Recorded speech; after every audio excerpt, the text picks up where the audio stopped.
everyone. This is Mr. Combs, and in this video, I want to talk about argument.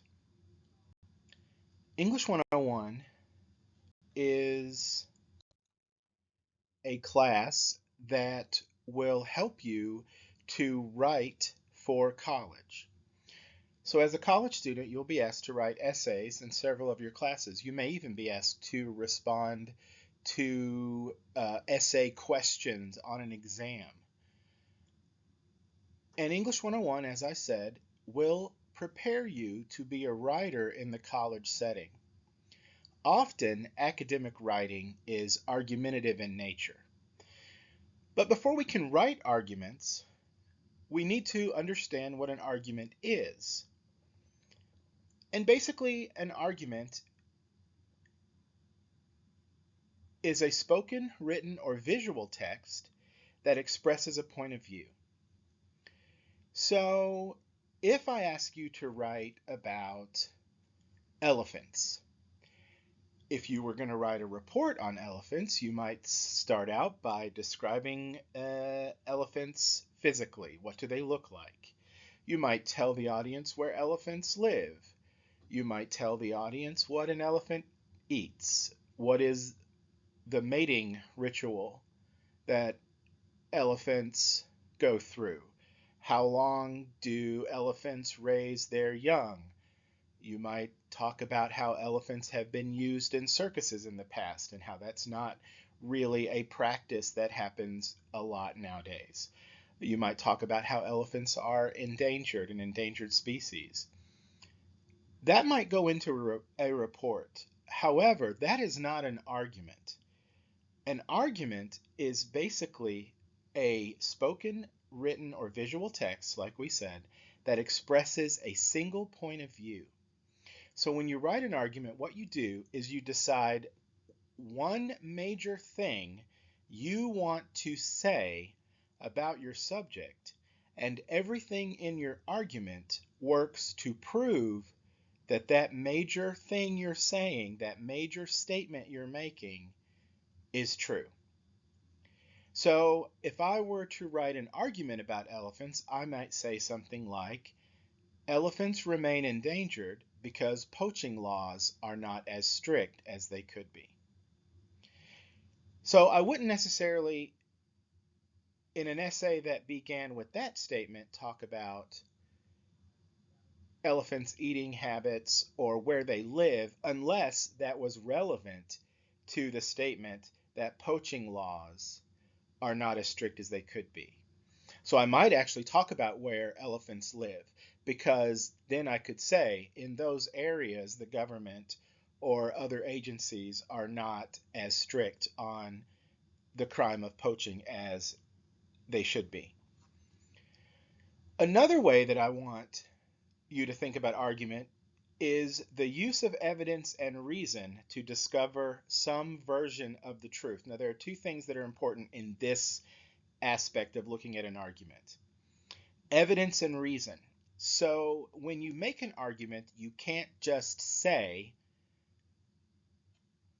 elephants are endangered because poaching is as strict, or is poaching laws, excuse me, are not as strict, and just have your audience to believe it. You need to back that up with evidence, with descriptions of some of the laws and how those laws have not been enforced, maybe, right?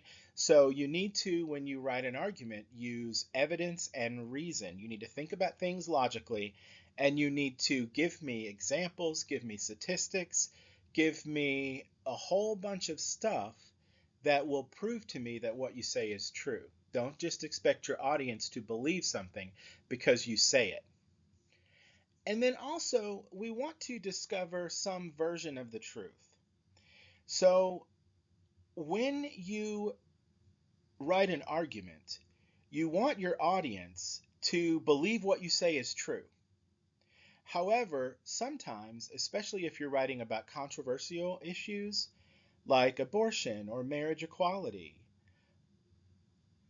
or anything politically, You may not get your audience to agree with your claim or your stance fully, but you may get your audience to believe what you say is true, believe that something is true for you, or to understand why you believe the way you do. And that's big. Um, our goal when we write arguments is to get the audience, especially when we're writing persuasive arguments, to get the audience to accept our point of view. But even if your audience doesn't accept it, if they just understand where you're coming from and understand that why you believe the way you believe, that's a major accomplishment. And that's what this paragraph at the end of this slide says. An argument takes a stand and presents evidence that helps to convince people to accept the writer's position.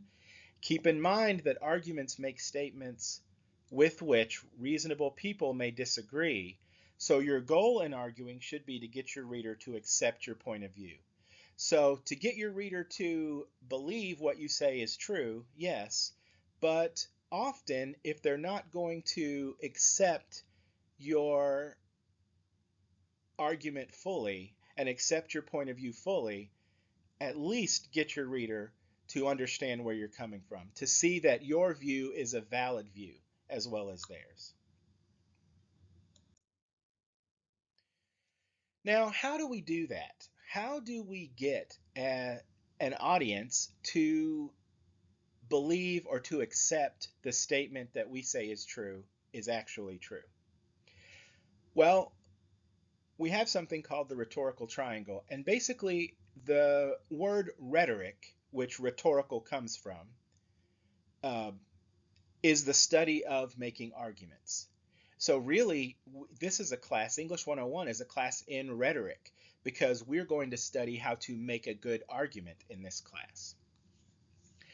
And in rhetoric, in the study of rhetoric, those who study it have divided an argument into certain elements: the topic, the purpose, the audience, the context, and the writer or speaker or presenter of the argument.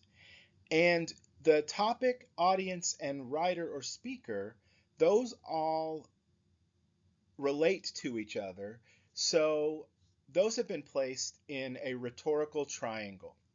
So basically a rhetorical triangle just tells you how the topic, the writer, and the audience all relate to each other. So the first element that I want to talk about is the topic. Basically, the topic is what you want to say,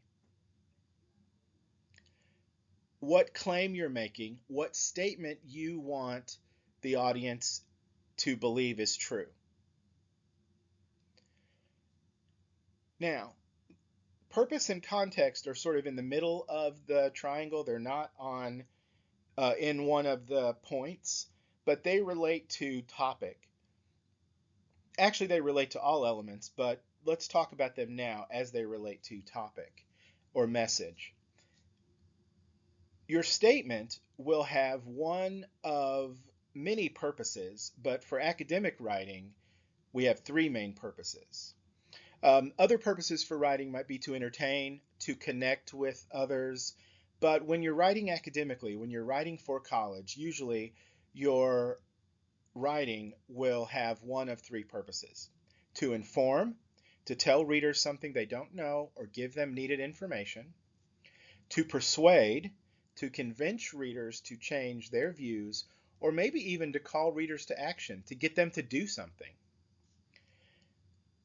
and to explore or make decisions, to identify issues and propose solutions.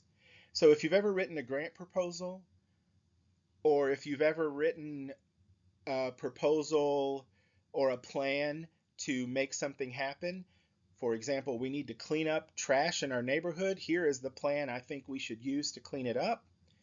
Then you have written with the purpose of exploring or making decisions in mind.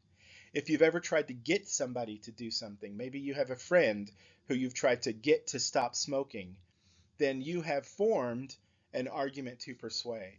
And anytime you give people information that they may not already have, like me giving you information about the rhetorical triangle, that is arguing to inform. Our first essay in this class will be an argument to inform, and our second essay in this class will be one to persuade.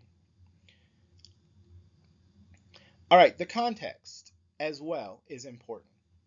Context is basically the set of social, historical, and cultural circumstances surrounding the topic or message. There are two reasons why you want to include a little bit of context in your argument. Number one, so that you seem informed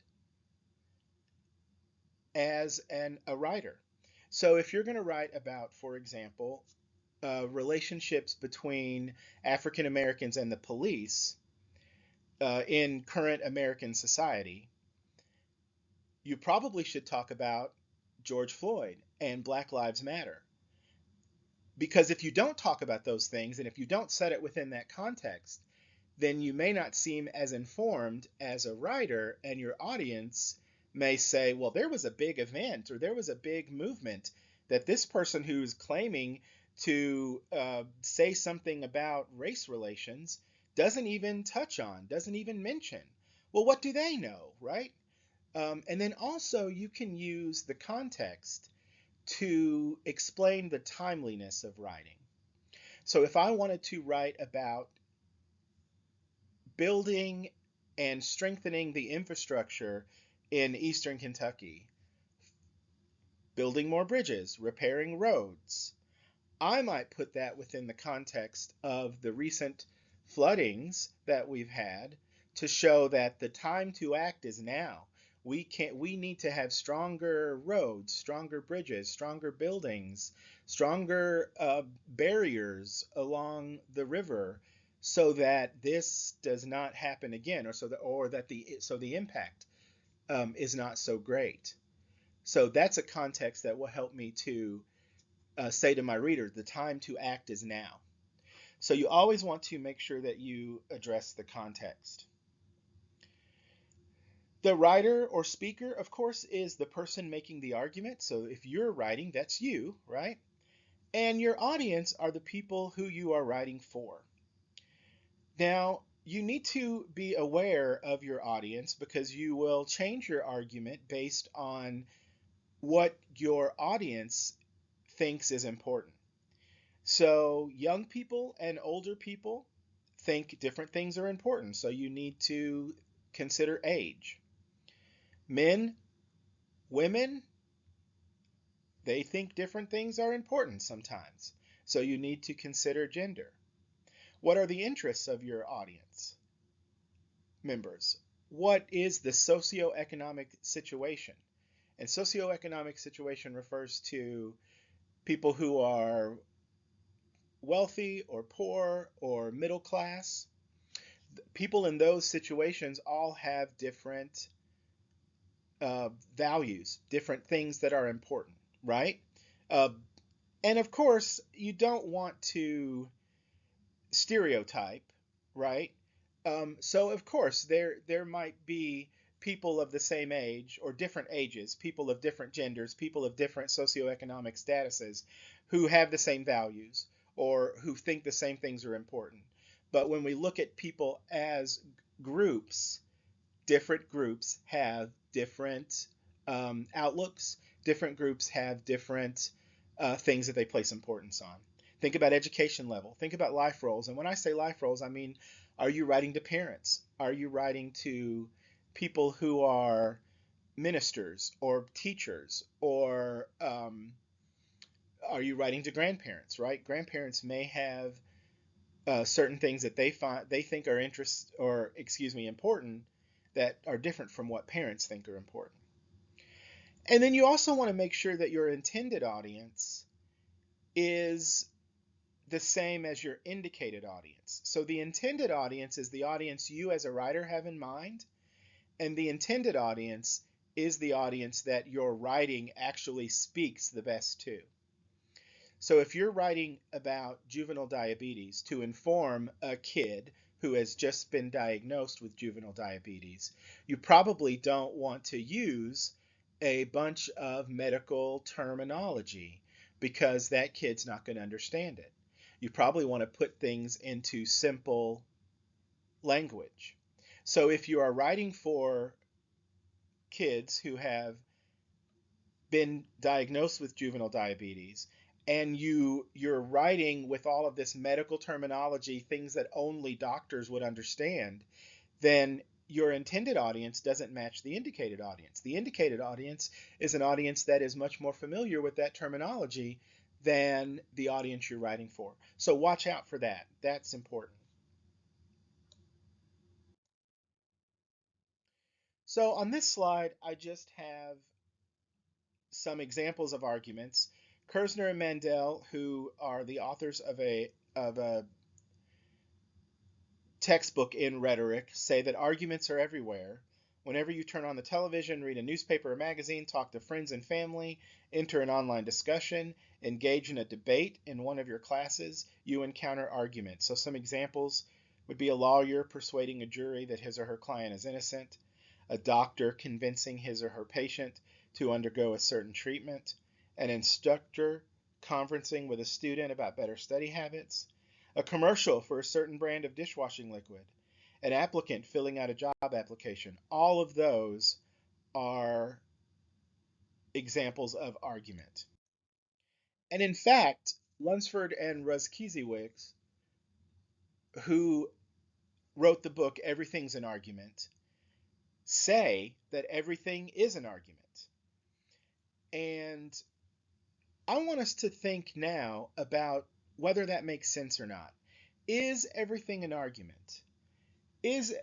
Are all of the writings, all of the texts, whether they're commercials, whether they're magazine articles, whether they're people having a conversation, are all of those arguments? So what I would like for us to do now is I'd like for us to look at a few different images, and I want us to think about each of these as arguments. And I want you to explain how each of the following can be seen as an argument. Identify possible topics and messages, speakers or writers, purposes, audiences, and context for each.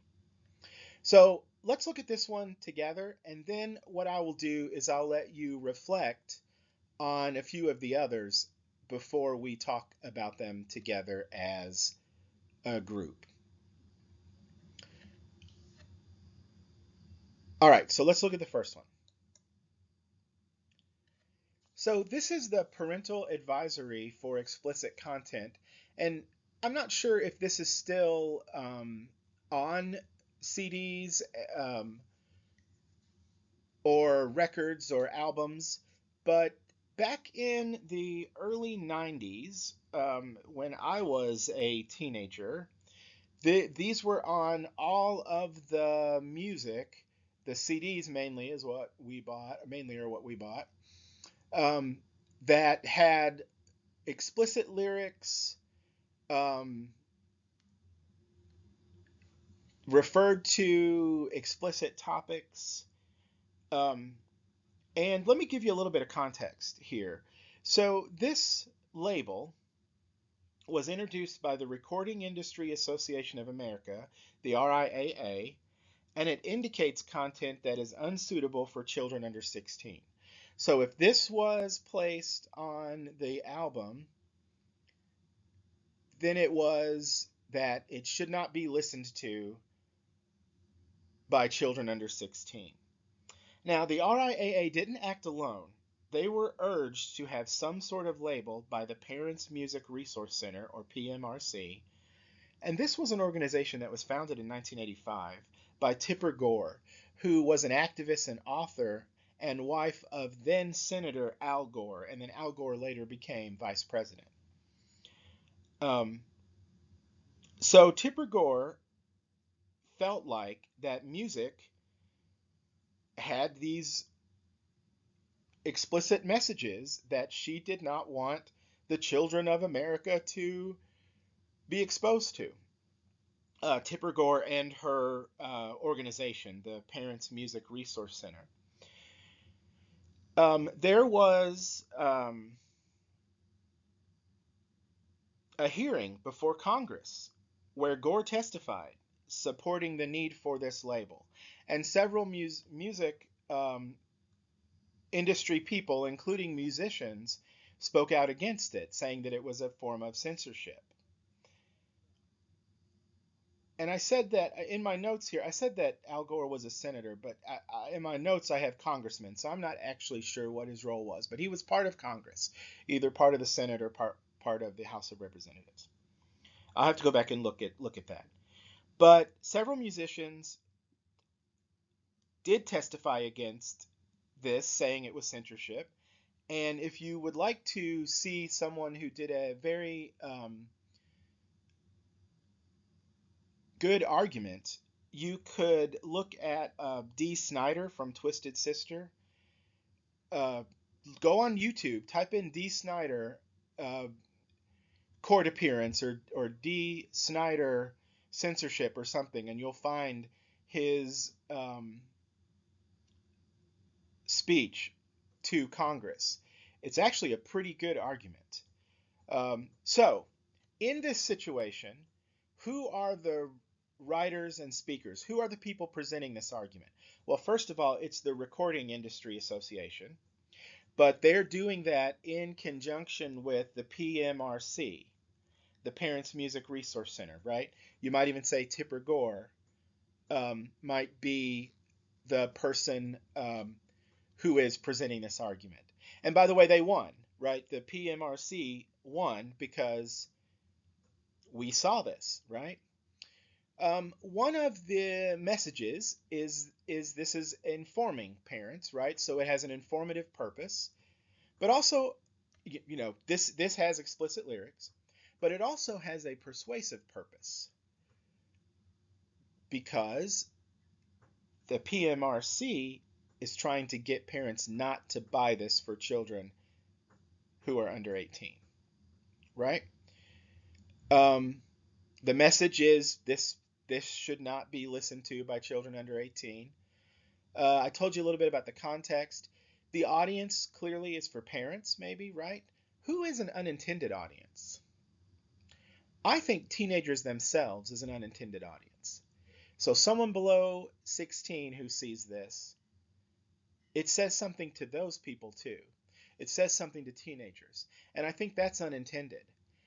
Basically, what happened a lot is that teenagers saw this parental advisory, explicit content, and that's the music they wanted to listen to. So that was an unintended consequence. When I was a teenager, if I saw this, I wanted to at least listen to this music, right? Because if my parents didn't want me listening to it, that must be the good stuff. That must be the stuff I need to listen to. So that was sort of an unintended message. It was to deter parents from purchasing this music for their kids.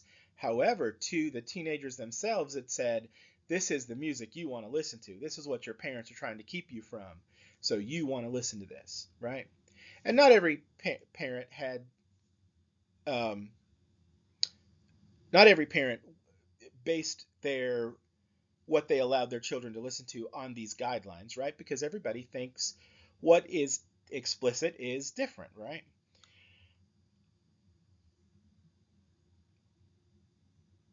But that was an unintended uh, message, I think, for an unintended audience. All right, so you see how there we identified the topic, we identified the purpose, the speaker, the audience, and I told you a little bit about the context.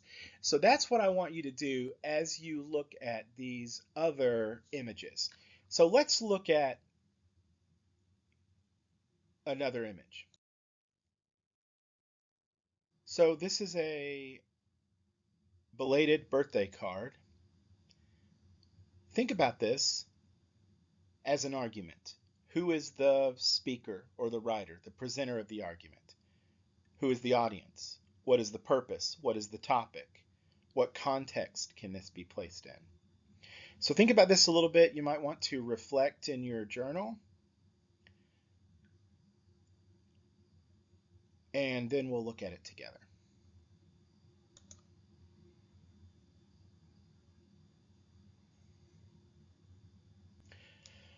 All right, so belated birthday card. So the person who is the writer or speaker is the person sending this, right? It could be anybody. The audience is the person who experienced a birthday that the writer missed, right? This is a belated birthday, so sorry I'm late. Visually, there's a turtle, right? Turtles are slow, so that works with the message, right? What is so the message is sorry I'm late, but what might be an unintended message? An unintended message might be you weren't important enough for me to remember your birthday, right? Um, think about different contexts for this too. Like, what if you got this card from your mom, right? That would be a different context than if you got this card from a coworker, right? You might not be as the audience, you might not be as offended, or you might not have your feelings hurt if it's a coworker, right? Especially one that you didn't know very well. You might think, oh, well, that's nice. At least they thought about me. But if it's your mom who's sending you this, sorry I missed your birthday, sorry I'm late, that's a little different, right? Um, so, yeah, this is an argument. The message is sorry I'm late. An unintended message may be you're not important enough for me to remember your birthday, right? What is the purpose here? Most of the time, students think the purpose is to persuade you to, to forgive me for being late, right? Not really to inform. The person knows that it's their birthday, right? But to persuade, it says, sorry, I'm late. So that's sort of that's persuasive language. Please forgive me for missing your birthday.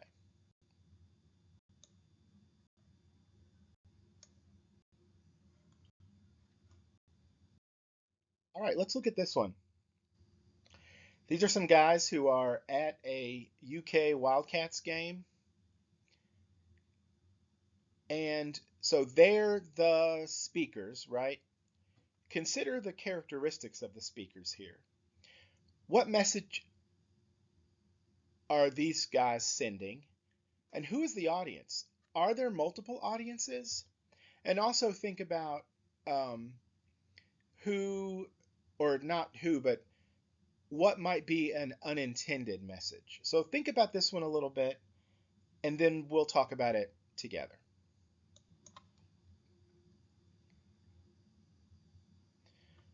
All right, so these guys are obviously the presenters of the argument, so they're the speakers, I guess, in this case. Their message is that they are extreme Cats fans, right? We are the best fans, probably. Look what we're willing to do. We're willing to paint our bodies and our faces and wear cats on our chest, wave pom poms. One student one time said that he felt like McDonald's might also be a speaker or writer here or presenter of this argument because you see that the guys are wearing Santa hats that are blue, but they have McDonald's on them. I don't know. McDonald's may be sponsoring them, um, but it might be just that those McDonald's is where they got these hats, right? But anyway, that's valid, right? You might see McDonald's as also a presenter here, presenter of this argument. So these guys are like, we are the fans, right? Informative, maybe the purpose is to inform you that we're the biggest Cats fans. Maybe persuasive, to persuade the Cats to do really well because don't you've got fans behind you. I like this picture because I like to talk about audience with this picture because there are several audiences I think here. Other fans may be an audience. We're better fans than you are. The fans for the other team might be an audience. We're the Cats. We're unified, fans and players together. We support our team more than you do. You don't do this for your team, right? The Cats themselves might be an audience. Go Cats! Look at we're rooting for you up here. Look at how we are dressed. We are supporters. We support you. And the other team may be an audience. Maybe intimidation, like cats have the best fans, right? You don't have as good of fans because you know you're not as good a team.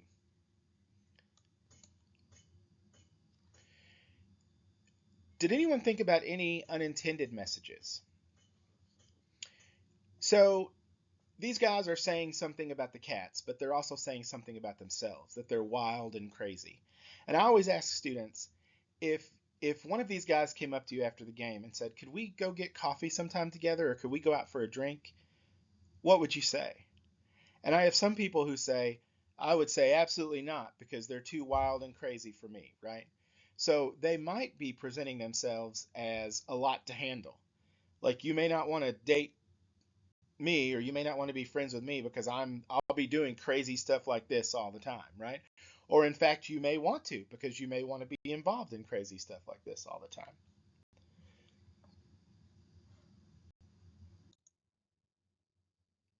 All right, let's look at another one. This is a movie poster for the 1989 Batman Tim Burton directed film. And just to give you a little bit of context, um, this was the beginning of blockbuster superhero films. This was in 1989. There had been Superman films in the 70s, late 70s, um, but they did not do near as well as this Batman film. This was the highest grossing film of 1989. It showed movie studios that a superhero could make big bucks. We would not have the DC cinematic universe or the Marvel cinematic universe today without this film. This was the film that showed movie studio executives that they could make money from superheroes. So think about what is the message, not of the movie, but of this poster. Who is the audience? Who are the speakers, the presenters of the argument, the speakers or writers? What is the purpose? What is the context? Well, I told you a little bit about the context. So think about this, and then we will talk about it together.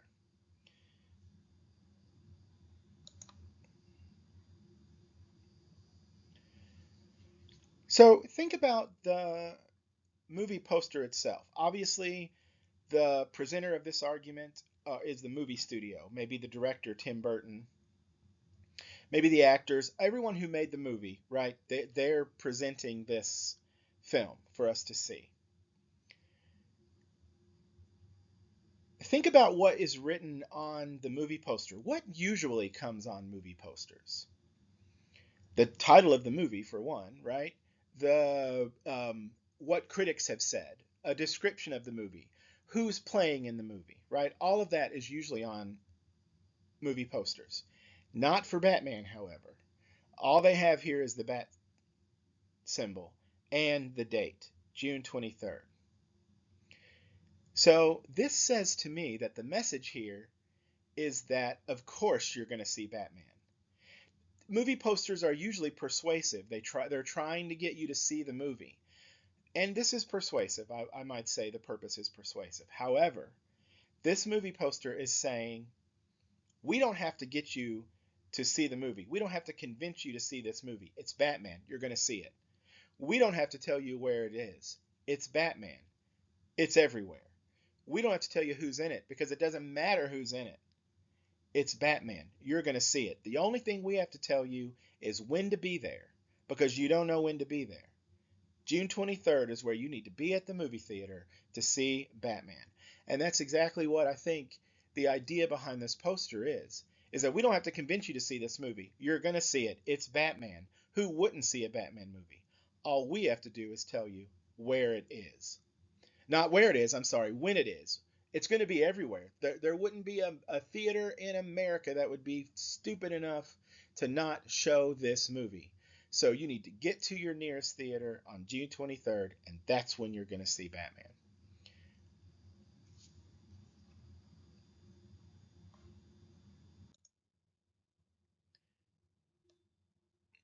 Let's look at this one.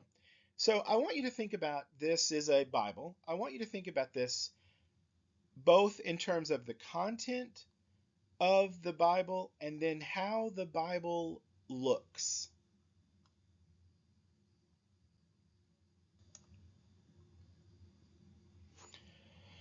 All right, so this is a Holy Bible.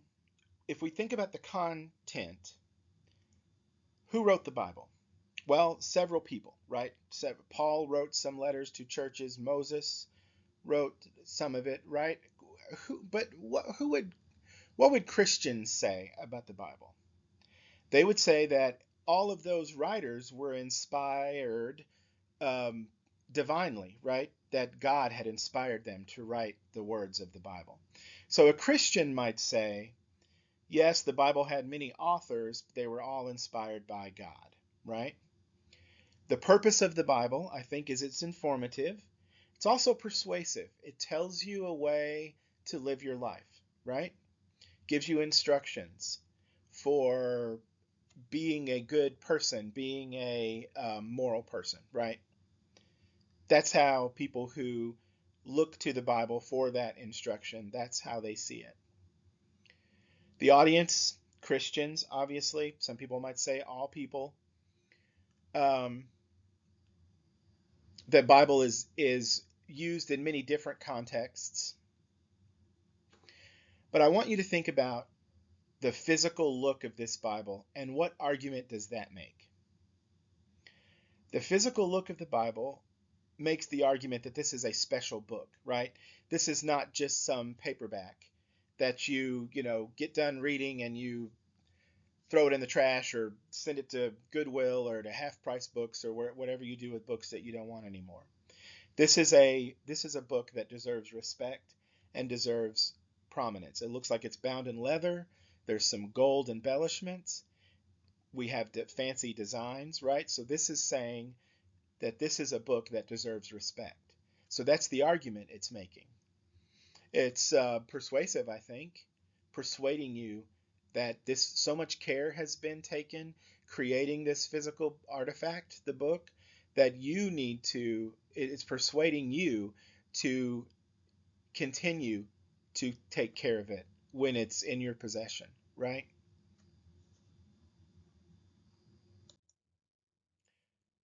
Let's look at one final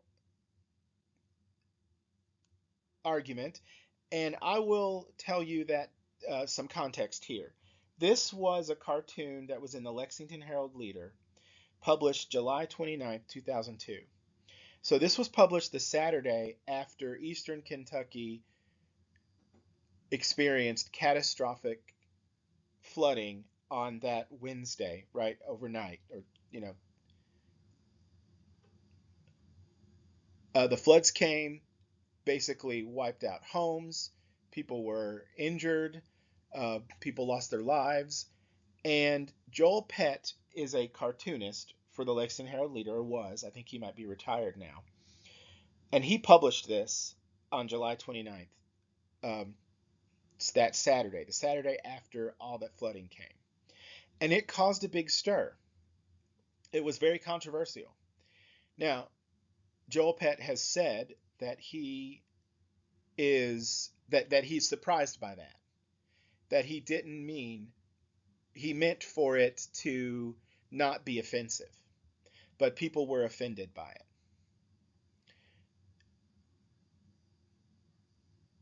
So think about this one and then we'll look at it together.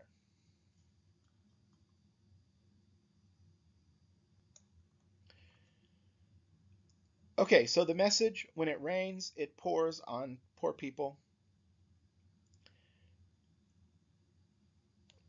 Is the purpose to persuade, to inform? I'm not really sure. To explore, make decisions? I'm not really sure. Maybe to inform? I don't know. What do you all think?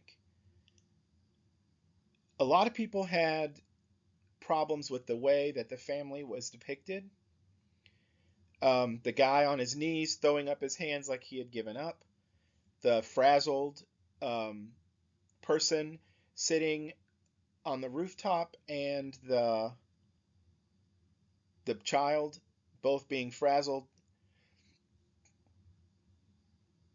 So, an unintended message is that this caused controversy. People were offended by it, and Joel Pett did not mean for it to be offensive, but people were offended by it, right? Um, People were offended by the fact that it looked like that this is a person giving up. Um, and this was not actually the experience that many people felt after the flooding. Many people felt that it wasn't a situation of it rains and it pours on poor people and people just throw their hands up. People came together, many people thought. People came together, people helped each other. So that was the reason why a lot of people were offended by this. Do you have experience? Did you see this when it came out in the paper? Do you know? Did you have people in your life talking about this? I did in mine. Um,